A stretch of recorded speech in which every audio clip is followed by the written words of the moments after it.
From the opinion pages of the Wall Street Journal, this is Potomac Watch. The Colorado Supreme Court rules that Donald Trump is disqualified from holding the presidency again and therefore should not be allowed on the state's 2024 primary ballot.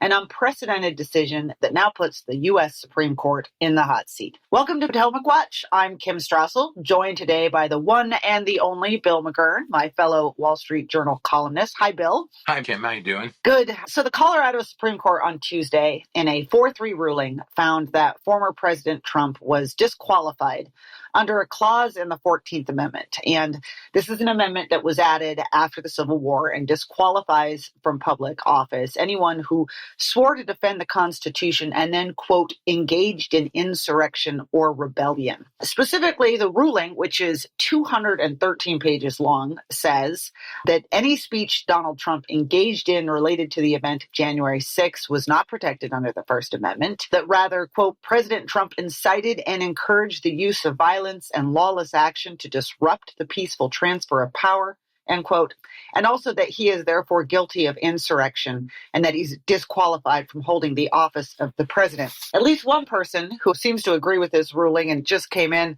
over the transom was President Joe Biden, who was asked about this just recently, and let's take a listen to what he had to say. Is Trump an insurrectionist, sir? Well, I think certainly it's self-evident. You saw it all. Now, whether the 14th Amendment applies, I'll let the court make that decision. But he certainly supported an insurrection. And no question about it. None. Zero.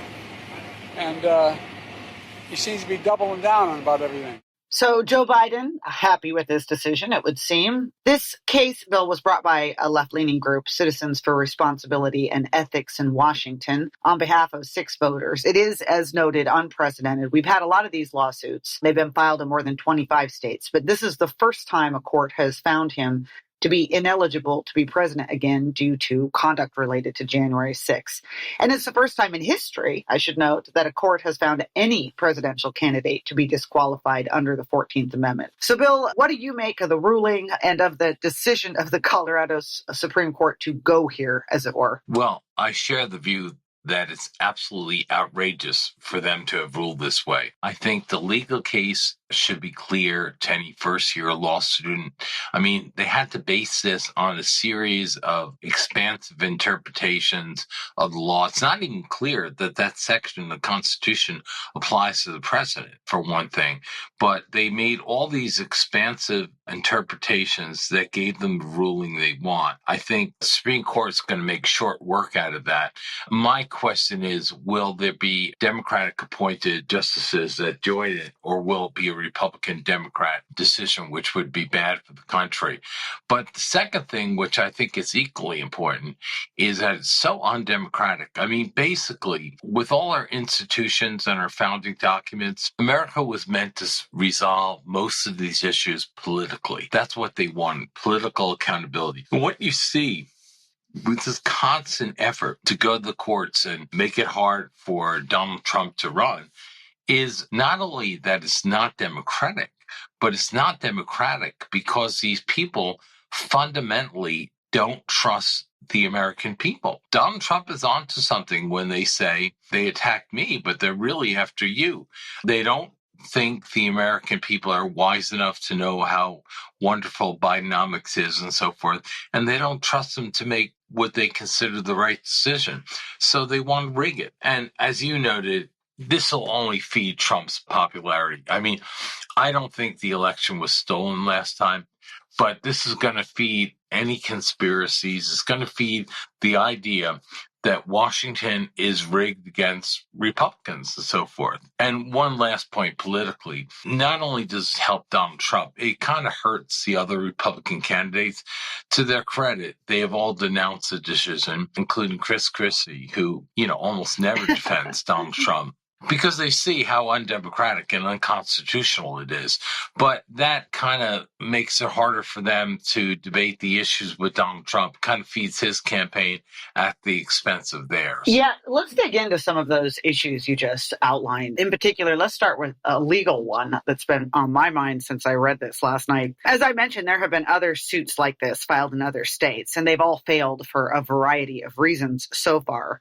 I should note, as you did, the Colorado Supreme Court was in fact overturning a lower court in the state that had held that while Donald Trump was guilty of insurrection, she did decide that in the suit, she didn't disqualify him because she found that Section 3 didn't apply, as you note, to the highest office in the land. In Minnesota last month, that state Supreme Court rejected an attempt to keep Trump out of the primary, saying that this was a party decision and that the Republican Party was free to put Trump on the primary ballot if they wanted to. In another 14th Amendment case, a Michigan judge recently ruled that it was Congress's job, not the judiciary's job, to decide whether Trump can stay on the ballot. So lots of legal questions here. But one that really sticks out to me, Bill, is the flaw in this decision of using this case as a venue to essentially convict Trump of insurrection.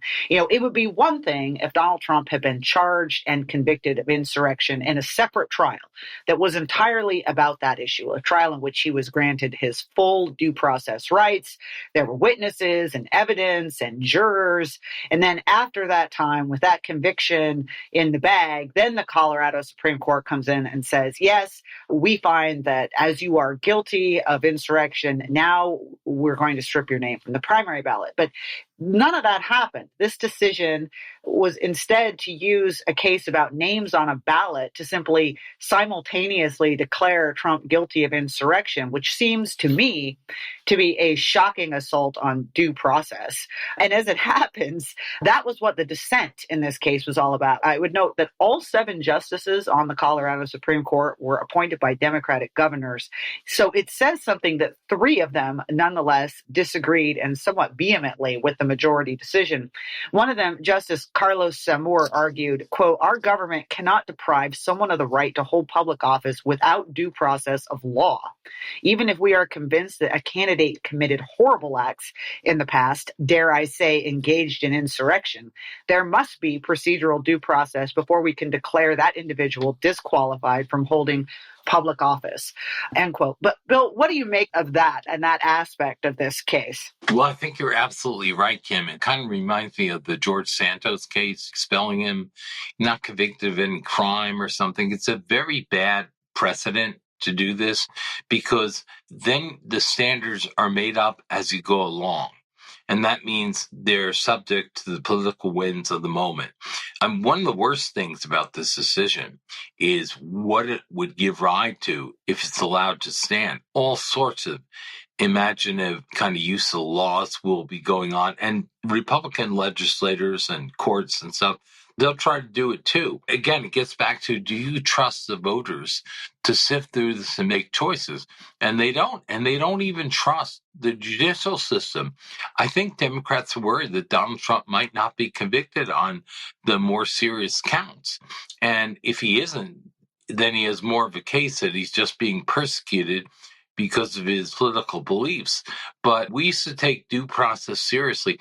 That's why I think it's incumbent on the Supreme Court not only to overturn this awful decision, but to do it as unanimously as possible. I think it would be bad if the court splits along partisan lines, because I think this is a clear divider. It's the rules of the game. And if the rules of the game are going to be determined by who's ascendant in politics and who has control, I think we've lost a lot. Yeah, I couldn't agree with you more. And on another point you mentioned too, just the disenfranchisement here. By stripping Trump's name from the primary ballot, he's obviously precluded from having his name on the general election ballot. Now, even if this were allowed to stand, it wouldn't necessarily have any real import in the 2024 election. Trump lost Colorado in both 2016 and in 2020. In 2020, he actually lost by 13 percentage points in the state. So he doesn't need Colorado's electoral votes to win the presidential election. But one point that Republicans are making is that this basically denies millions of Colorado voters their right to support